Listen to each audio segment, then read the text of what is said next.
Hey, Raf here with the Alpine Start, and today I want to talk a little bit about impact forces, and specifically impact forces onto the spike of the new Nomex.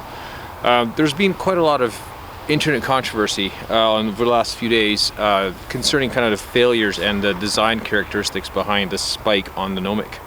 The new Nomic came out a few months ago, back in September 2018. Has a clip-in hole on the spike, something the previous Nomex did not have. They only had a clipping spike. They have a clip-in hole in the handle, which is actually full strength. So if you're going to tie off and use this as an anchor, Petzl recommend that you use this hole here, or that, or around the shaft, or up through this head. Basically anywhere that is part of the integral part of the shaft and not the actual clip-in spike, given that this is a piece of plastic with a little bit of metal that's attached with a tiny little bolt, and that's it.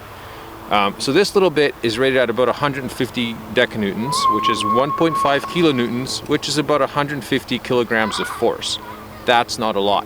I'm about 75 kilos, give or take some gear and, a whole bunch of boots and crampons and stuff like that. Let's make it 85 when I'm fully kitted out climbing. And what I'd thought is I'd demonstrate just how quickly you can exceed 150 decanewtons or 1.5 kilonewtons of force, even with just a little slip at a belay. What I've got here is a load cell. So this guy is rated up to 22 kilonewtons of force. It's attached to a whole bunch of industrial type gear on a very rickety soccer goalpost thing, whatever, that if there's a failure point in the system, it's the goalpost. So I'm kind of curious to see what kind of forces I can generate with just a little slip. So I'm just going to attach myself into this point here. So everything's locked off, and right now it's measuring in kilonewtons. So I'm just going to kick my feet out and let's see what kind of force this generates. So that was 2.06 kilonewtons, which translates into 464 pounds of force, or 210 kilograms. So just that little slip, basically not even falling into it, just kicking my feet out, exceeded the rating of this spike.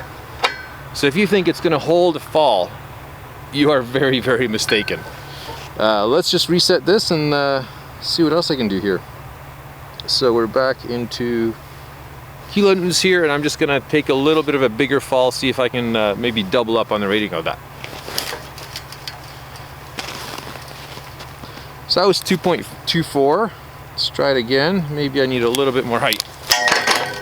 There we go. Right there, 3.66. So obviously right there I kind of jumped up and the whole goalpost thing shook. But imagine if you're at a belay and you just lose your stance, or ice kicks out, or something happens, and you just take that 2 or 3 inch or 4 inch hit onto a static anchor. You are generating almost 4 kilonewtons of force. That's 822 pounds, or 372 kilos, just in that little, situation I did there.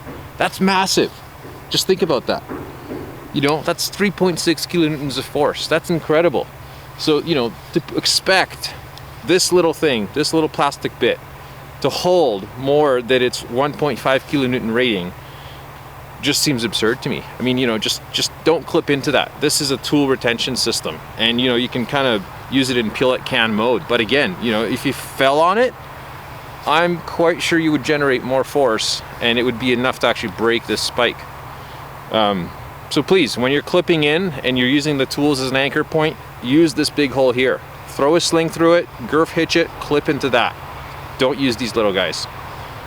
I hope that helps, and I'll see you next time.